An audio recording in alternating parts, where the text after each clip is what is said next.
Hi, how you doing? In this one, we're going to watch a video together. We're probably going to annoy some folk as well, but...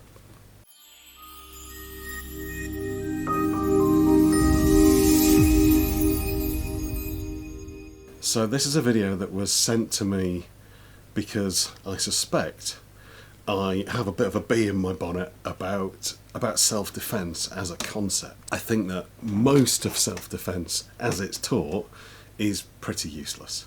I think that everyone that does a traditional martial art sells it as self-defence and it doesn't work. But anyway, that's by the by. The other thing that means that this video is perfect for me is that I also seem to have a bit of a bee in my bonnet about Aikido. This is senior self-defence from the Aikido Network Training Centre. So let's jump straight in and have a watch. Senior self-defence with David Volek. Okay? The following techniques are examples of techniques Okay. for self-defense that we have found to be very, very effective against attacks. Let's just stop you there for a minute, Mr. Volek. The following are things that you found to be very, very effective against attacks. What world are you living in? I mean, how many of the people that you think are watching this are getting attacked? I mean, seriously? Are these genuinely things that you've developed against repeated real attacks? I find that very difficult to believe. Let's go on. It's not a good start, is it? There are also examples of techniques that I teach in my course of self-defense. Oh, isn't that lucky? Oh, the old man's getting a nice massage. We're going to pretend that this is a wheelchair with the wheels locked, and this gentleman will be my attacker. So he comes in and grabs me from the front. Obviously, this is an analogue for a real-world situation that they seem to be saying happens to their students all the time. I'm still not convinced by that, but when you look at this picture here, this freeze frame of this scenario, that doesn't look like an attack to me. If anything, if somebody sent me that picture and said, "Oz, what's going on here?" I'd say, I don't know, there's a frail and confused old man being comforted by maybe his son. I wouldn't say, "Oh my God, that old man's being attacked." But that aside, he's just said to us, he comes and takes hold from the front. And then the attacker came in and very clearly stood at the side. Let's just... We're going to pretend that this is a wheelchair with the wheels locked. Okay, yeah, makes sense. This gentleman will be my attacker. So he comes in and grabs me from the front. Now, Yeah, I can't move his arm because he's really got it strong. So the first thing I'm going to do is... You can't move his arm because he's really that strong. Well, I mean, maybe the first thing you should do is talk to him. You know, it's not actually attacking you at the moment. I mean, yes, I get the fact that we need to respect other people's personal space. And when you're getting in someone's personal space and creating physical contact with them, then that is, in effect, starting the scenario of unpleasant physical interaction. But at this point, I'm not sure necessarily that reacting with violence is justified. Obviously, that's going to depend on the legal process in the country that you're in, but I think in the UK you'd be hard pushed to justify a physical assault on somebody who's just rested their hand on your shoulder while you're sitting in a wheelchair. And let's be honest, from a societal perspective, people in wheelchairs aren't treated with the respect that other people are. You know, my mum was in a wheelchair for a while. I used to work as a nurse. I worked in A&E, the emergency room, for many years. And one of the things that I did as part of my training is I spent a day in a wheelchair, and my God, is that an eye-opening experience for you. You become invisible. You become like this utter invalid who is clearly an imbecile and can't make any decisions and talk. So I don't necessarily think somebody putting their hand on the shoulder of an old man in a wheelchair is necessarily justification for a physical assault. But, you know, let's crack on. Divert his attention by punching him in the stomach. You see, so the first thing I'm going to do is divert his attention by punching him in the stomach. Do I have to say anything at this point? I realise that there's an ongoing debate as to whether there are strikes within Aikido. But, I mean, please, really? You're so weak that you can't move his hand off your shoulder, yet a gentle push into his abdomen is going to fold him over. It's just bollocks. So the first thing I'm going to do is divert his attention by punching him in the stomach. You see, it compromises his position. Then I can rip this off, take him down, bring him up. So we've gone from being completely unable to move the arm because he's so incredibly strong to being able to lift it. Why didn't you maybe try that from the very start? You know, if what we're actually doing is looking at using a bent elbow as a lever to rotate the shoulder, then could you not maybe have tried that from the start? I don't know. Without the devastating punch to the stomach. Here, and he can't move away from that. And then I can talk to him, tell him I don't want to fight, let's be friends, whatever. When I was a student nurse, I worked for about 6 weeks on a care of the elderly dementia assessment ward, and it was both the most heartbreaking thing I've ever done and also the funniest. And that sounds a little callous to say, but there were some things there that have kind of become legendary. If you've worked in healthcare, you'll know that you kind of collect stories of these things.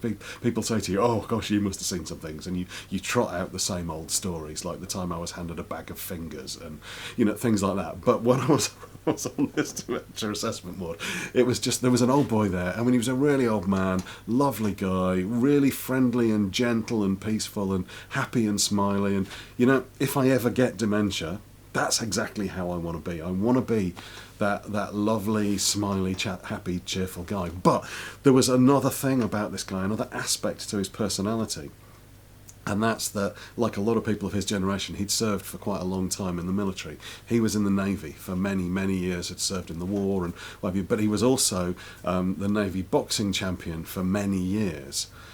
And he had hands like rolled up mattresses, and I mean, he was this little frail old guy who was a bit doddery and couldn't remember anything and just kind of sat there smiling at people. But he did have a habit, if you surprised him, of punching you.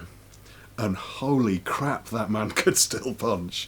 And I remember once, just as I was walking into the day room, so this big sitting room where all the patients used to hang out, because this was a hospital ward, not a home. They were being assessed, and so that they could hopefully be discharged to the right place that could care for them appropriately. And so he was sitting on a sofa, and the telly was on, and there were various other people milling around in the room, but he was kind of dozing off, and you could see he was kind of just rocking a bit, and his head was drooping, and this old lady who was desperately looking for something and couldn't remember what, and she used to go around asking people for just unintelligible questions all the time. And she was, I mean, her case was one of the saddest, but she walked up to him and she popped her hand on his knee and gave him a shake to ask him a question. And as an instinctive reaction, he punched her. And I mean, she was fine, thankfully. But I mean, we were all a bit shaken up by it, and it was quite traumatic. But he decked this old lady, and that's all that this reminds me of, if I'm being completely honest, is a really sad old man hurting somebody that was doing him no harm at all. And I'm not sure I can accept that this is self-defense. If you're gonna take someone's hand off their shoulder, slam their face into the ground, put them in a wrist lock, and then announce that you don't want to fight. I guess we've got to keep going.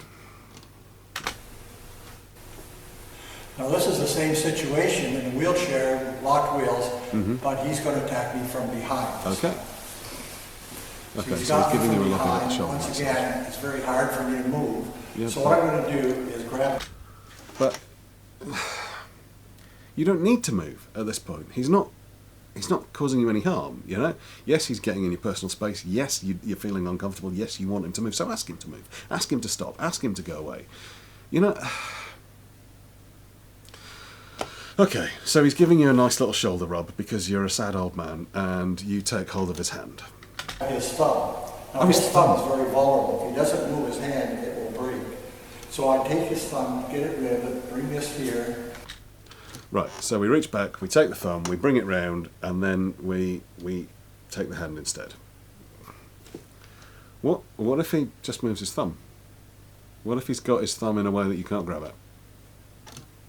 And then using that as a fulcrum. Nope, there you go. Slam him on the floor again.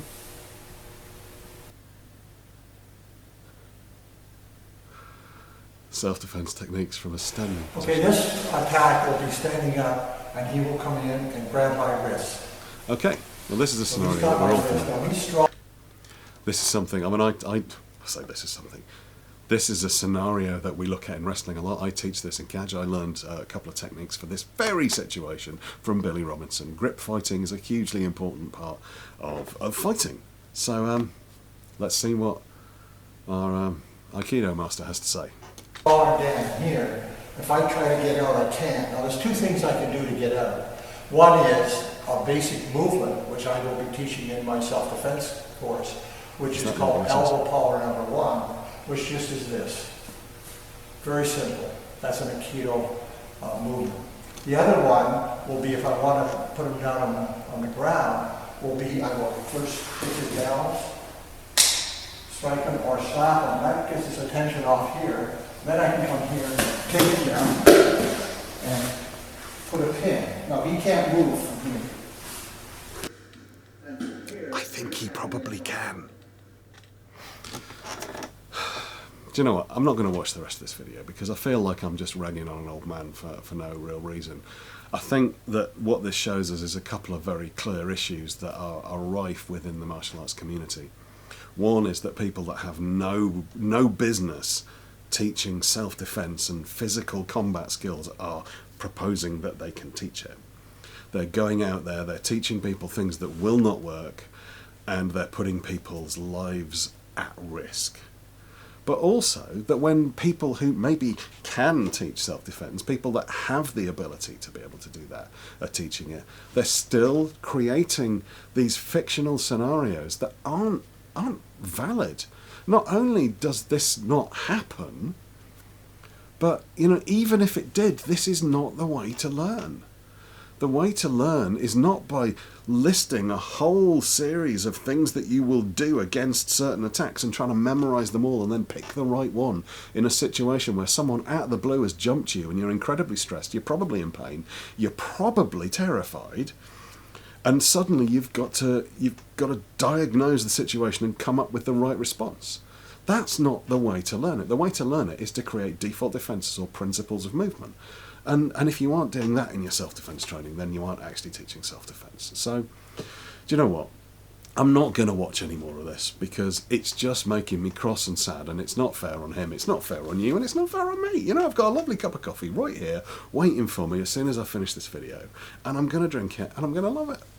So, who wants coffee? So, yeah, over to you. What do you think? Was this a ridiculously grumpy way to start the week? What do you think of the new haircut? You know, looks pretty good, right? You know, I like it. It's about time. I was beginning to look like I'd been sleeping rough for a while. Yeah, stick something in the comments. Let me know what you think of self-defense. Is it something that we should be training? Is this the way to teach it? Is Aikido even a valid martial art? More on that later, I suspect.